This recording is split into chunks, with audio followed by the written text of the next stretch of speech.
Hello everyone, welcome back to my new video. বন্ধুরা, আমরা অনেকেই সারা দেশ ও বিদেশ ঘুরে থাকি, কিন্তু আমাদের হাতের কাছে রয়েছে নানা স্থান যেগুলি কোনো রত্নের থেকে কম নয়। সেই সমস্ত স্থানগুলি ঘুরে দেখতে না লাগে হাজার হাজার টাকা, না লাগে অনেক দিন বা সময়।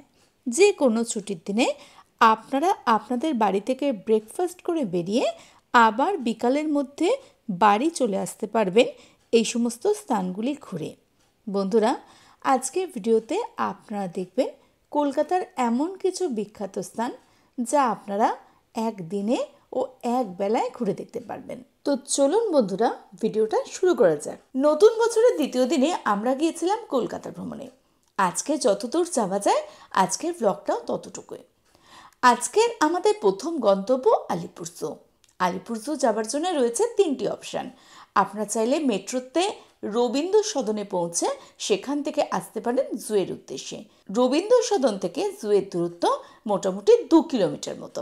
আপনারা চাইলে শিয়ালদা স্টেশনে পৌঁছে সেখান থেকে ওলা, উবের বা ট্যাক্সিতে আসতে পারেন জুয়ের উদ্দেশ্যে। এছাড়া শিয়ালদা স্টেশন থেকে রয়েছে কিছু এসি এবং নন এসি বাস।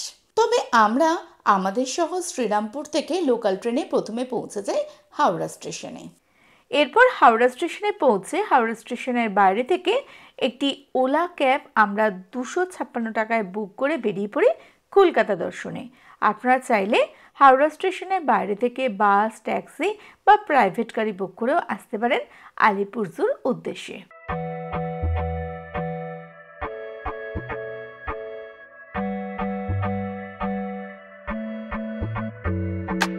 আমি যতবারই এই হাওড়া ব্রিজ পার করি না কেন, অবাক চোখে তাকিয়ে থাকি এই ব্রিজের দিকে। নানা মানুষ নানা কাজ নিয়ে প্রতিদিন এই ব্রিজ পারাপার করে থাকেন। এরপর আমরা গাড়ি থেকে দেখে নিলাম কলকাতার ব্যস্ততম বড়বাজার মার্কেটটি। এরপর আমাদের গাড়ি এগিয়ে চলল ভিক্টোরিয়া ময়দান হয়ে। আমরা শেষে পৌঁছে গেলাম জুয়ের ঠিক বিপরীতে। জুয়ের বিপরীতের রাস্তায় রয়েছে এক্সেলেটরের ব্যবস্থা, যার মাধ্যমে আমরা চলে এলাম জুয়ের সামনে। ও আপনারা যেন আমার মতন এই এক্সেলেটরে দাঁড়িয়ে ভিডিও বা ছবি তুলবেন না। আমি জানতাম না, তাই কাজটি করে ফেলেছি। আপনারা কিন্তু ধরা পড়লে আপনাদের 1000 টাকা ফাইন হয়ে যাবে। এই মুহূর্তে আমরা চলে এসেছি টিকিট কাউন্টারের সামনে। আপনারা চাইলে এখানে অনলাইন অফলাইন দুভাবেই টিকিট কাটতে পারেন। 5 বছরের ঊর্ধ্বে সকলের জন্য টিকিট প্রাইস 50 টাকা। ক্যামেরার জন্য আলাদা 250 টাকার টিকিট কাটতে হয়, তবে সেটি অপশনাল, আপনি নিতেও পারেন আবার নাও নিতে পারেন। ভেতরে সেভাবে কোনো চেকিং হয় না। হ্যালো এভরিওয়ান, সবাইকে আমার তরফ থেকে, আমার চ্যানেলের তরফ থেকে হ্যাপি নিউ ইয়ার। বন্ধুরা, welcome to my new blog. এই মুহূর্তে আমি চলে এসেছি কলকাতায়, আর কলকাতাতে চলে এসেছি আমার সবচেয়ে প্রিয় জায়গা আলিপুর জুতে। এই বেশ কিছুদিন আগেই আমাদের এই জু 150 বছরে পদার্পণ করেছে, আর তার জন্য আলিপুর জুয়ে এসছে নতুন চমক, যা আপনাদের আমি আজকের ভিডিওতে দেখাতে চলেছি। চলুন, এই ভিডিওতে থাকছে বিস্তারিত সমস্ত তথ্য, কত টাকা টিকিট, কিভাবে আসবেন, কতক্ষণ খোলা থাকে, কবে বন্ধ থাকে, সব কিছু। তো চলে আসুন আমার সাথে। টিকিট কাটা তো আমাদের কমপ্লিট, এবার টিকিট দেখিয়ে ঢুকে পড়ার পালা। আপনাদের জানিয়ে রাখি, এই সম্পূর্ণ জানুয়ারি মাসটি প্রতিদিন চিড়িয়াখানা খোলা রয়েছে সকাল 9টা থেকে বিকাল 5টা অবধি, এবং অন্যান্য মাসগুলির ক্ষেত্রে শুধু বৃহস্পতিবার চিড়িয়াখানা বন্ধ থাকবে। তো আপনারা প্রথমে গেট থেকে ঢুকে দেখে নেবেন এই যে ম্যাপটা, এই ম্যাপের মাধ্যমে আপনারা দেখে নিতে পারেন কোন জন্তু কোথায় আছে। আর চলুন আমরা এই ম্যাপটা দেখে এগিয়ে চলি, আর প্রথমেই দেখে নেব কোন অ্যানিমেল, সেটাই চলুন দেখতে থাকি।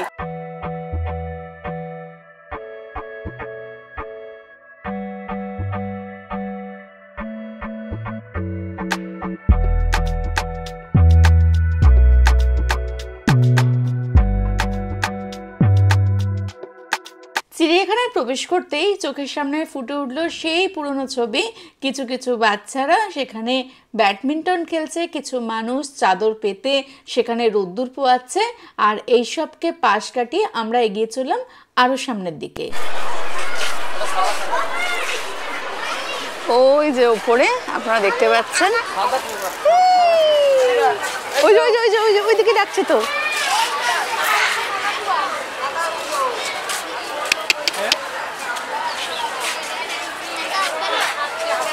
আজকের চিড়িয়াখানা ভ্রমণে আমরা প্রথমেই দেখে নিলাম বেশ কিছু পাখি। এখানে সব ম্যাকাও রয়েছে, আর এখানে কে আছে। এরপর আমরা এগিয়ে চললাম বাঘ মামাকে দেখতে। এখানে বাঘের খাঁচা মনে হচ্ছে। বাঘ ওই সাইডে, ওই সামনে দিয়ে দেখুন, ওখানে বসে। একদম সামনে রয়েছে বাঘ। বাঘ এখন কি করছে? ঘাস ফাস কি সব খাচ্ছে। বাঘকে প্রথম দেখলাম ঘাস খেতে। তবে এ কি, আজ তো মনে হচ্ছে বাঘ মামার সুরটা বেশ খারাপ। এদিকে আছে জিরাফ। আমরা এখন জিরাফ দেখতে এদিক দিয়ে যাব। বক টাইপের কিছু নাকি? আপনারা যে এখন পাখিটি দেখছেন এর নাম খুন্তে বক। এর ঠোঁটটি অনেকটি খুন্তির মতন, তাই এর নাম হয়তো খুন্তে বক। এরপর চলে এলাম আমরা আরেকটি নতুন প্রজাতির পাখির কাছে, যে নিজের ঠোঁট দিয়ে আমার ক্যামেরায় বারবার ঠোকর দেওয়ার চেষ্টা করছিল। এনার নাম স্টারলেক আইবিস। মুহূর্তে আমরা যাচ্ছি জিরাফ দেখতে।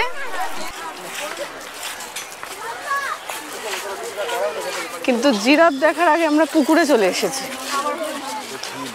মাছ আছে অনেক, প্রচুর। দেখি এখান দিয়ে।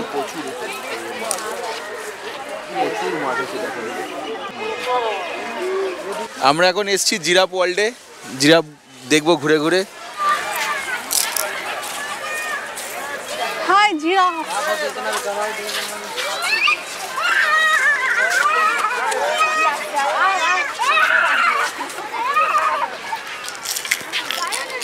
এখানে প্রথমে একটু আইসক্রিম টাইসক্রিম খেয়ে নিচ্ছি, আর কিছু এখানে ব্রেকফাস্ট করে তারপর আবার ঘুরবো। আইসক্রিম খাওয়ার পর আমরা এখানে চলে এলাম আরেকটি কাউন্টারে, যেখানে অনেক কিছু খাবার বিক্রি হচ্ছিল। চিড়িয়াখানার ভিতরে রয়েছে এমন অনেক দোকান যেখান থেকে আপনারা খাওয়া দাওয়া করতে পারেন। আমি নিয়েছি ললিপপ, 30 টাকা করে দাম, আর চিকেন পিৎজা নিয়েছে 60 টাকা করে, 120 টাকা। খেয়ে দেখি। অ্যাভারেজ। আমরা খাবো হচ্ছে পিৎজা, নর্মাল পিৎজা। খেয়ে দেখি একটু, এরম ভাবে খেতে হবে।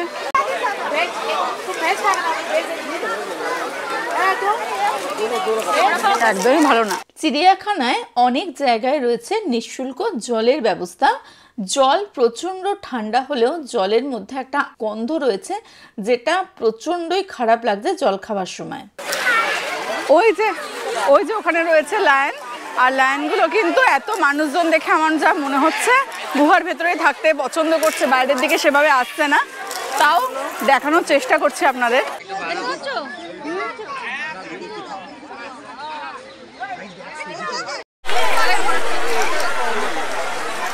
এখানে রয়েছে এমু পাখিগুলো, আর তার পাশে আছে ঈগল, তার পাশে প্যারট।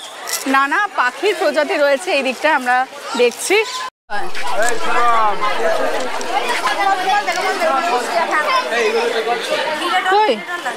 এগুলো তো কচ্ছপ। কচ্ছপটা কোথায়? ওই তো ছোট ছোট। চলো। সজারু আছে দিকটা, দাঁড়া। এই মুহূর্তে আপনারা দেখছেন শিয়াল, যাকে জ্যাকেলও বলা হয়। এমন অনেক মানুষ আছেন যারা চিড়িয়াখানায় জন্তু দেখার সাথে সাথে পিকনিকও করতে আসেন। তাদের কাছে বিশেষ অনুরোধ, আপনারা আপনাদের সাথে আনা প্লাস্টিকগুলি ডাস্টবিন বক্সে ভরুন, নচেত এখানকার পরিবেশ কিন্তু সত্যি নষ্ট হচ্ছে। আপনারা এই মুহূর্তে দেখছেন সাদা বাঘ, আর তার পাশেই রয়েছে রয়্যাল বেঙ্গল টাইগার। তবে তিনি এখন ঘুমাচ্ছেন, সেই কারণে ওনার ছবিটা ঠিক মতন তোলা গেল না। এরপর আমরা চলে এলাম সেই স্থানে যেটি আজকের দিনে দাঁড়িয়ে চিড়িয়াখানার প্রধান আকর্ষণ।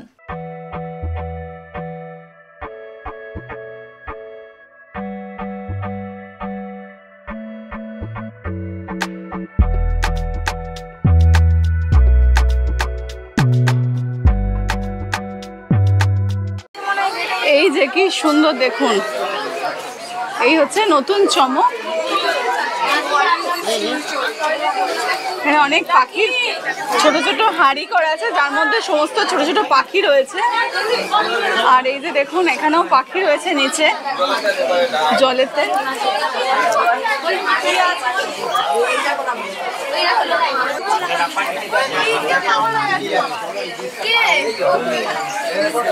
খাবার রাখা আছে, আর পাখিরা এদিক থেকে দেখুন ওপর দিয়ে এদিকেও আসতে পারবে। এই মুহূর্তে আমরা আছি খাঁচায়, আর বন্য প্রাণ কিন্তু বাইরে। অসাধারণ লাগছে কিন্তু এই জায়গাটায়।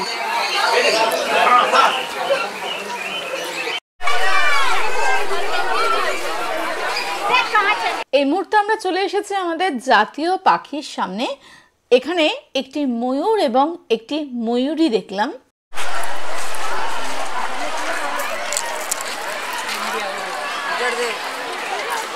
আজকে প্রচুর মানুষের সমাগম বছরের শুরুতেই একদম এখানে, আর তার মাঝে আমরাও আছি আর ঘুরে বেড়াচ্ছি। অনেক কিছু অ্যানিমেলস দেখলাম এই মুহূর্তে, আরও দেখার ইচ্ছা রয়েছে। এখন দেখব, অনেকক্ষণ সময় আছে, সব দেখব, যতটা কভার করার হয় সবটাই করব। চলুন দেখতে থাকুন। এই যে এইখানে আছে বন বিড়াল।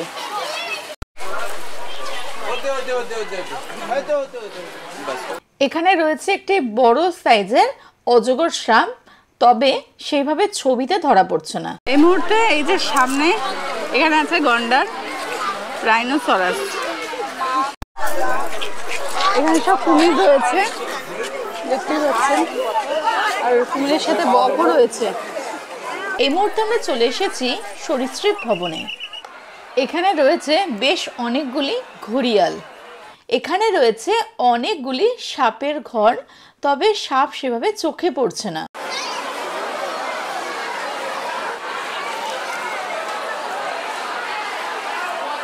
ওই যে হরিণ, প্রচুর হরিণ রয়েছে, নানা রকম প্রজাতির। আমরা এখন চলে এসেছি ক্যাঙ্গারু দেখতে। অনেক দূরে একটা ক্যাঙ্গারু রয়েছে, যা ছবিতে সেভাবে ধরা পড়বে না। এই যে এখানে রয়েছে জেব্রা।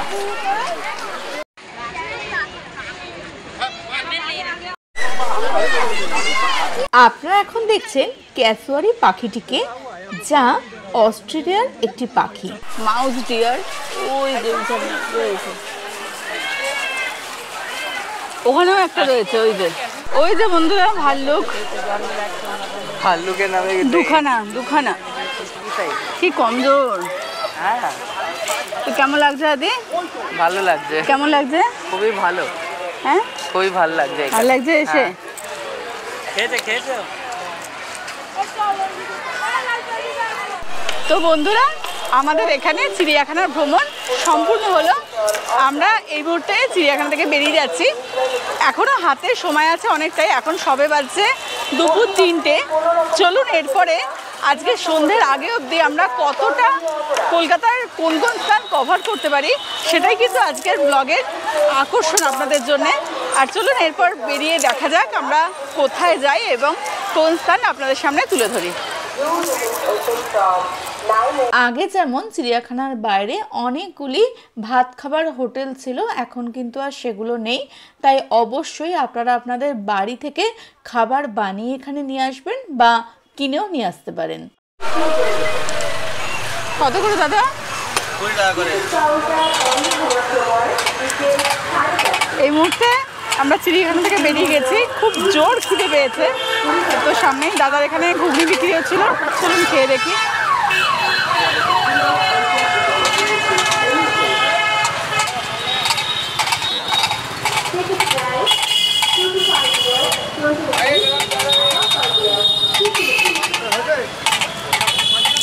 ভালো লাগবে।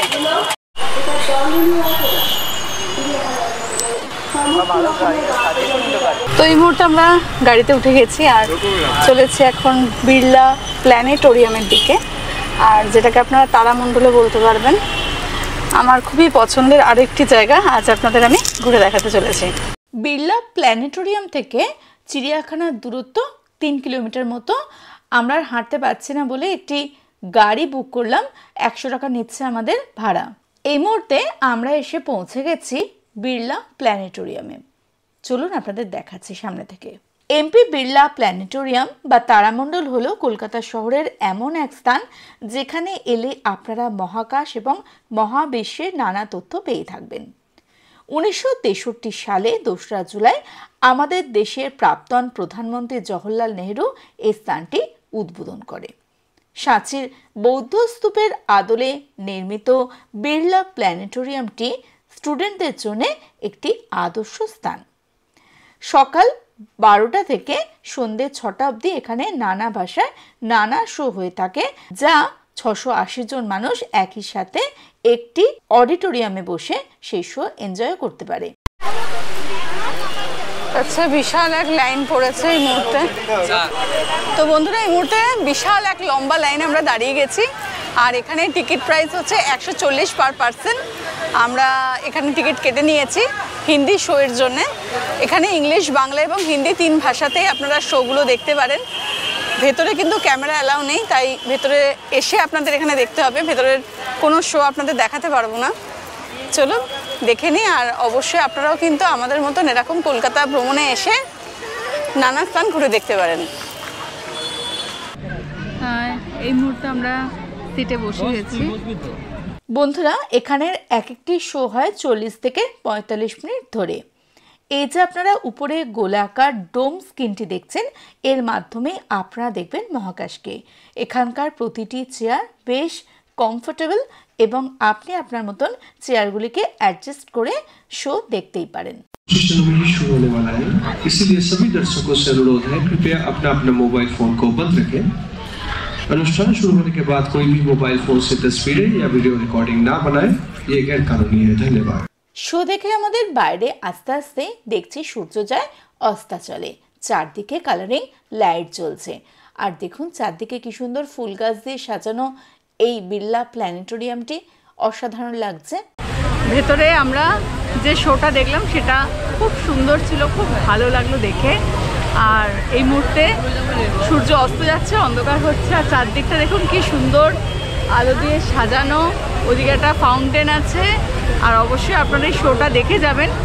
একটা কথা বলতেই পারি, আমরা এই যে ছোট ছোট জিনিসের জন্য এত লড়ি সবসময়, এত যে মানুষ ধর্ম কর্ম সব কিছু নিয়ে যে লড়ে, এখানে এসে যদি আপনারা এই শোটা দেখেন তাহলে বুঝবেন যে আমরা কিছুই নই, যা মহাকাশে রয়েছে অসাধারণ সব কিছুই। এই মুহূর্তে আমরা চলে এসেছি ভিক্টোরিয়ার সামনে। যেমনটা আপনারা দেখতে পাচ্ছেন, বিড়লা প্ল্যানেটোরিয়াম থেকে মাত্র 1.5 কিলোমিটার দূরেই অবস্থিত এই স্থানটি।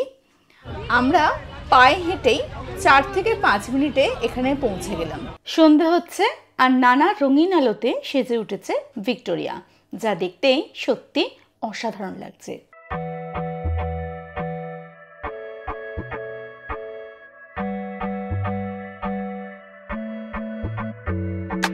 হঠাৎ আমাদের প্ল্যান চেঞ্জ, আমরা এখন চলে এসেছি ভিক্টোরিয়ায়। এখানে পার পার্সন টিকিট হচ্ছে আপনার 50 টাকা করে।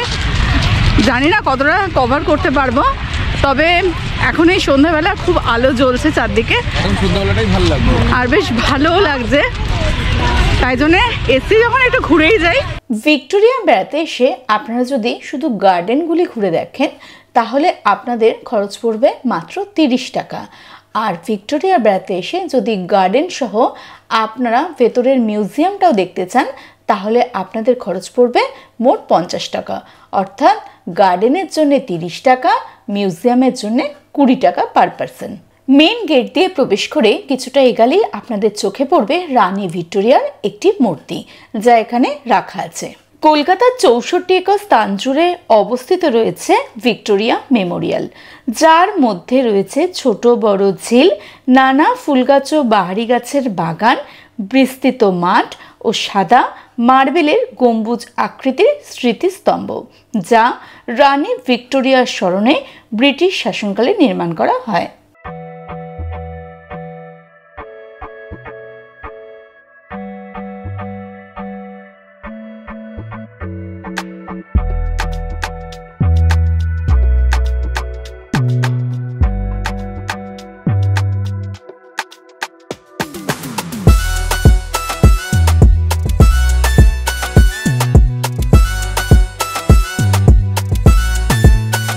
ফাইনালি আমরা ভিক্টোরিয়ার ভেতরে এন্ট্রি হয়ে গেছি 6টার আগে। এবার আমরা ভেতরটা পুরো ঘুরে দেখব। এখন এই সন্ধ্যাবেলা ভিক্টোরিয়া আরো বেশি সুন্দর লাগছে যেন।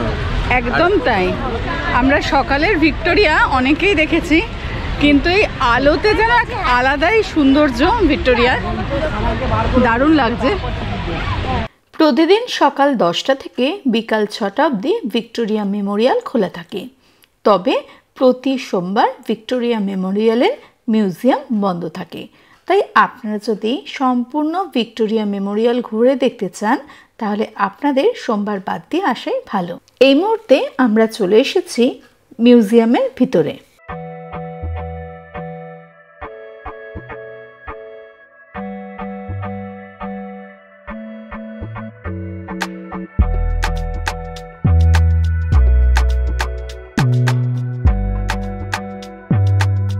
ভিক্টোরিয়া মেমোরিয়াল একটি জনপ্রিয় পর্যটন আকর্ষণ কেন্দ্র, যা কলকাতার উল্লেখযোগ্য ল্যান্ডমার্ক হয়ে উঠেছে। স্মৃতিসৌধের জাঁকজমক এবং স্থাপত্য সৌন্দর্য এটিকে শহরের আইকনিক প্রতীক করে তুলেছে। ঐতিহাসিক নানা নিদর্শন আপনারা এই স্থানে এলে দেখতে পাবেন।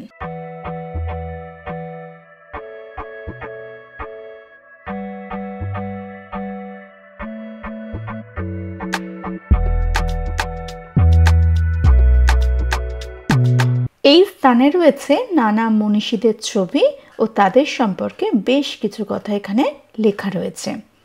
আর এই যে দেখুন, একটি গাঁথার মাধ্যমে এখানে খুব সুন্দরভাবে রামায়ণকে বর্ণনা করা হয়েছে। ইতিহাসের নানা ছবির দর্শনও আপনারা এখানে এলে পেতে পারেন। সিঁড়ি দিয়ে ওপরে উঠে আপনারা ভিক্টোরিয়ার সামনেটা ওপর থেকে কেমন দেখতে লাগে সেটা দেখতে পারেন।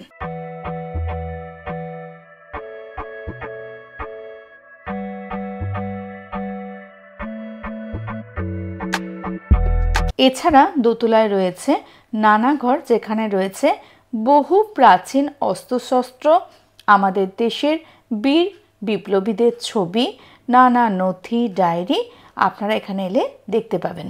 বন্ধুরা, ভিক্টোরিয়া বেড়াতে এসে আপনারা যদি লাইট অ্যান্ড সাউন্ড শো দেখতে চান তাহলে প্রতিদিন সন্ধ্যে 5:30টার সময় ভিক্টোরিয়ার পূর্ব গেট থেকে 100 টাকা করে টিকিট আপনারা কেটে নিতে পারেন।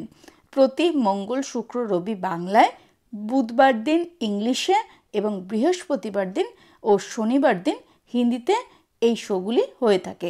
তো বন্ধুরা, বিড়লা প্ল্যানেটোরিয়াম দেখে ভেবেছিলাম বাড়ির পথে এগিয়ে যাব। তখন হঠাৎ শুভর মনে হলো যে না, এত দূর যখন এসেছি তাহলে আমরা একবার ভিক্টোরিয়াটাও দেখে যাই। তাই চলে এলাম ভিক্টোরিয়ায়, আর ভিক্টোরিয়া ঘুরে দেখলাম, খুব ভাল লাগলো। সকালবেলা ভিক্টোরিয়াকে দেখতে একরকম লাগে, কিন্তু এই সন্ধ্যাবেলা চারদিকটা যখন আলো জ্বলছে তখন কিন্তু আরও সুন্দর লাগছে ভিক্টোরিয়াকে। তো এই ছিল আজকের আমাদের ব্লগ। আপনাদের যদি আমাদের এই ভিডিওটি ভালো লাগে তাহলে অবশ্যই চ্যানেলটিকে সাবস্ক্রাইব করবেন, পাশে থাকার নোটিফিকেশান বেলটি অলে ক্লিক করবেন, আর আমাকে যেখান থেকে দেখুন না কেন ফলো করতে ভুলবেন না। বাই।